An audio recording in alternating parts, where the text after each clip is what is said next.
All right, welcome to the third review of the evening. Up this time is Unstoppable. Everyone's gone psychotic, but why?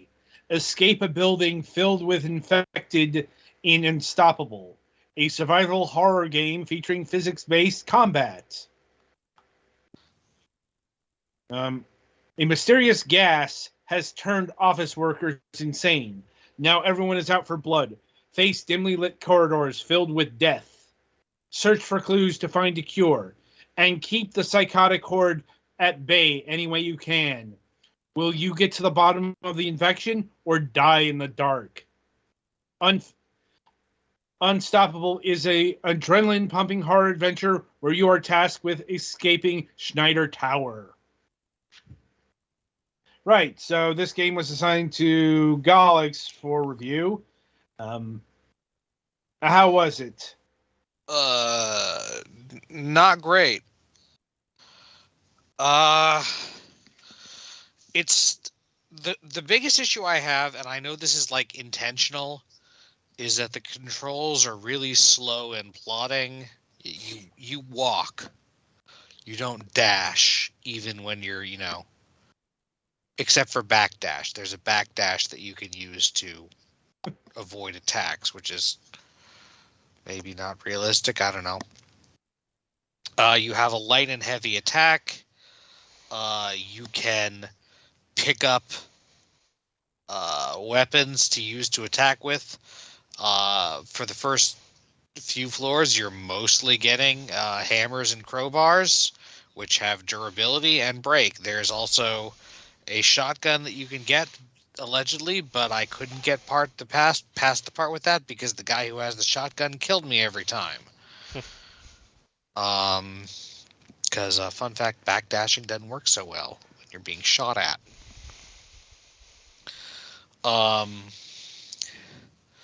There are two kinds of healing items that you can get somewhat. You can pick them up in some places, and you can also get somewhat random drops out of them from vending machines.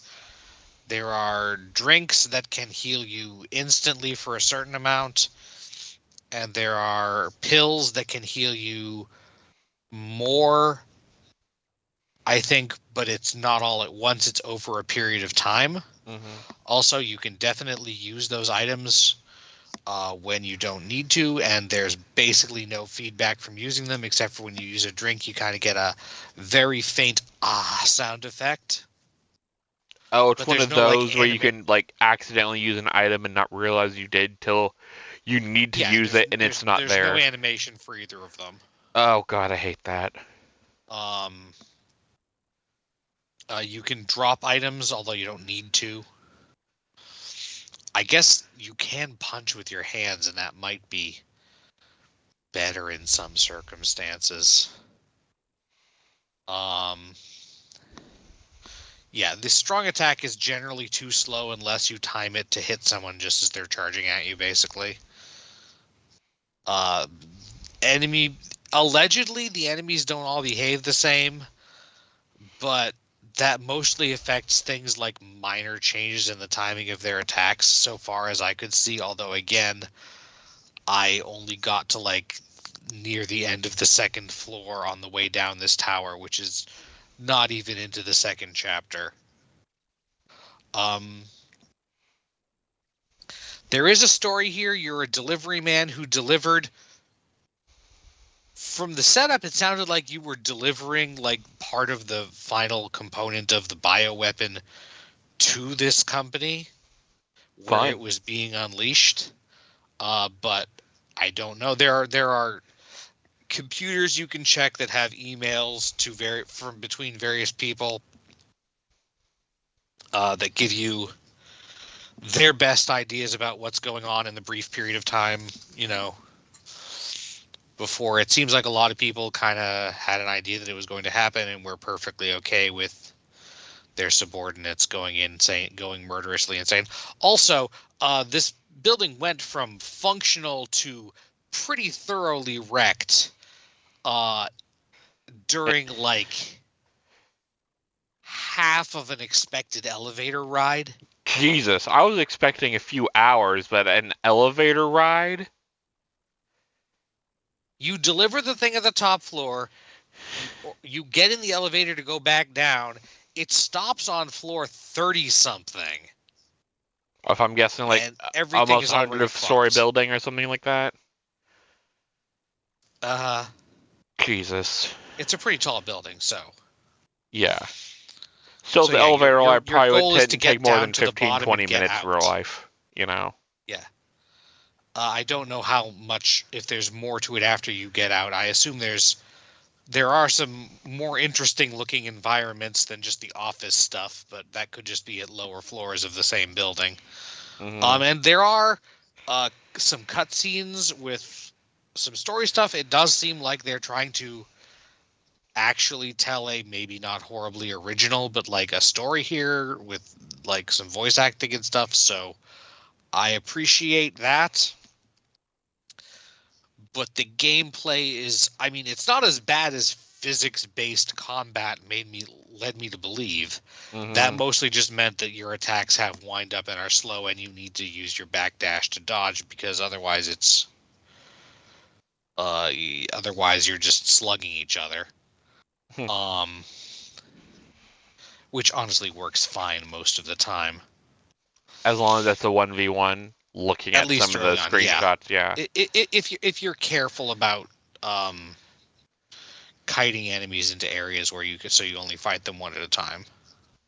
Mm-hmm. Although again, I was early on. I'm sure it gets harder later on, and from what I've read of other people playing it, you don't get better weapons very much. Like Mm-hmm. you do get guns, but like not all. Also, the method they describe for locking on with guns involves clicking the right stick. And again, I kept dying to the guy with the first gun in the game, so I can't confirm if that's awkward, but it sounds awkward. Mm-hmm.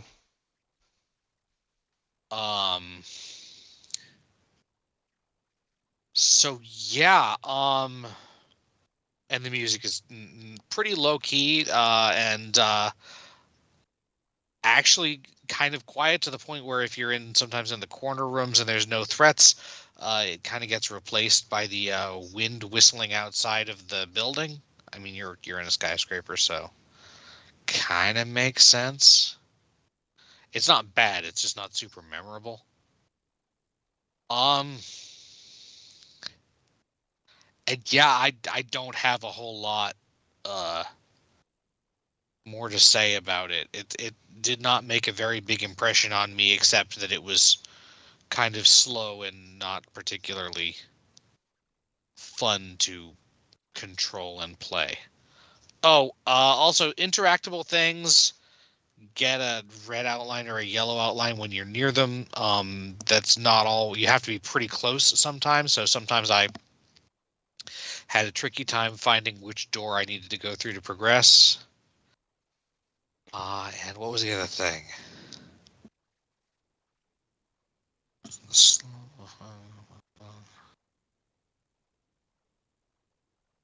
Crap, I had another thing, but I can't remember.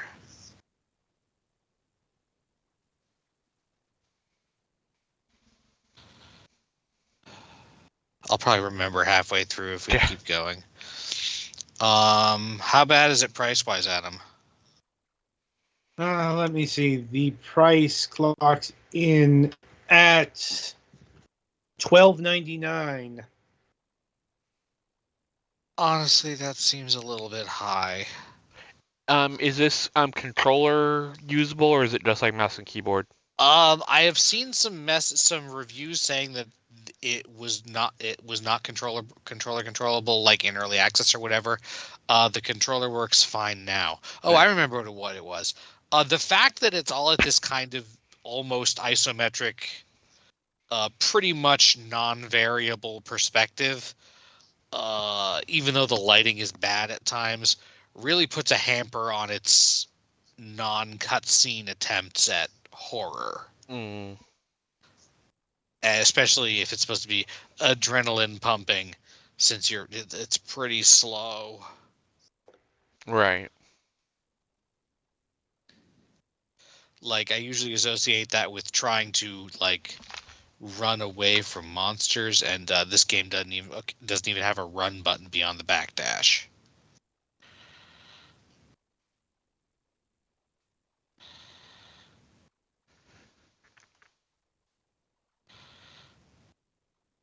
Also, I think you can only hold like 2 items at once, and again, they do have durability. Fun. I mean, it's not that big of an issue since a lot of the enemies you face drop hammers or crowbars, like basic level weapons, but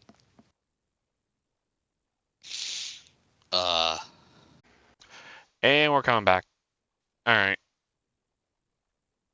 okay, well, no new ad, so it seems to be going. Anyway, I think that's about all I have to say about this.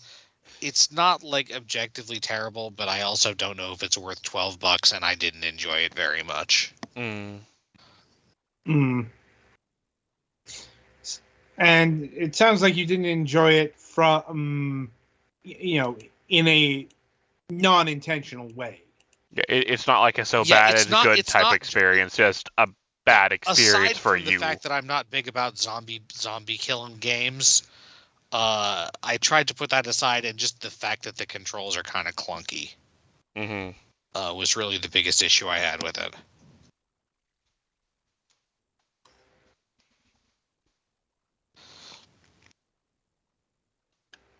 So yeah, Right. I think that's about all I got.